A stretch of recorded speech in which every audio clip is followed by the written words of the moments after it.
আমি আজকে এই ভিডিওটা তৈরি করতে বাধ্য হলাম।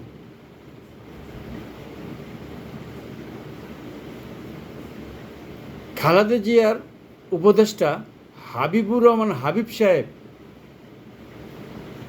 উনি কী কথাটা বলল শুনছেন? আপনারা দেখছেন এখন সোশ্যাল মিডিয়া মানুষের হাতে হাতে। স্লোগানটা হলো এটা, উনি যেটা হাবিবুর রহমান সাহেব বলল, নৌকা ধানের শীষ এক সাপের বিষ। এই স্লোগান যে দিবে, হাতের কাছে যেটাই পান, দা ছুরি কুড়াল,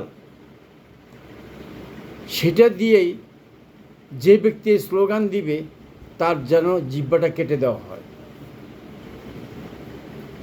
ওনারা ক্ষমতা না যাইতে এত বড় পাওয়ার, এত বড় কথা বলল, আর ক্ষমতা গেলে কি করবে? ক্ষমতা গেলে কি করবে বলেন তো?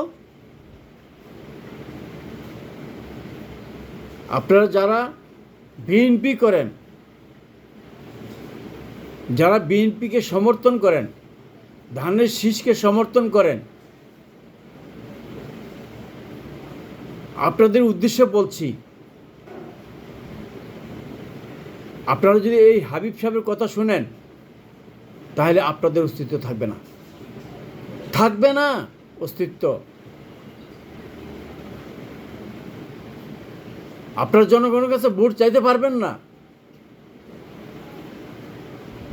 জনগণের কাছে ভোট চাওয়ার অধিকার আপনাদের নাই।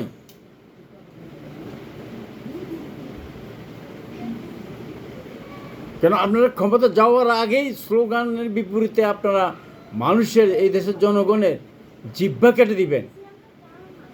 দাও, সেনি, কুড়াল এবং চাকু দিয়ে জিহ্বা কেটে দেওয়ার জন্য বলছে। এত বড় ধমক দিয়ে কথা বলছে। চিন্তা করতে পারছেন? আপনি কাকে ভোট দিবেন? কাকে ভোট দিবেন?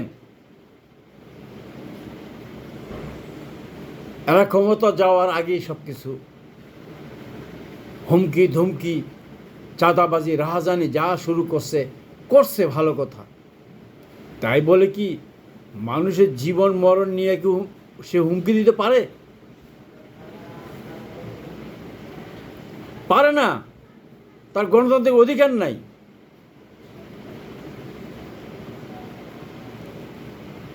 আপনারা বিএনপি করেন, আপনারা আবার বলেন জিয়ার সৈনিক, তারেক জিয়ার সৈনিক। কীভাবে আপনারা ভোট চাবেন জনগণের কাছে? কী বলে ভোট চাবেন? জনগণ আপনাদের কাছ থেকে মুখ ফিরে নিচ্ছে, মুখ ফিরে নিবে। আপনাদেরকে ধিক্কার জানাবে। চেয়ারপারসনের এই উপদেষ্টার কথা শুনে কেউ আপনাদেরকে ভোট দিবে না, কেউ না। ধানের শীষের দিন শেষ। একটা কথা মনে রাখবেন, ধানের শীষের দিন শেষ।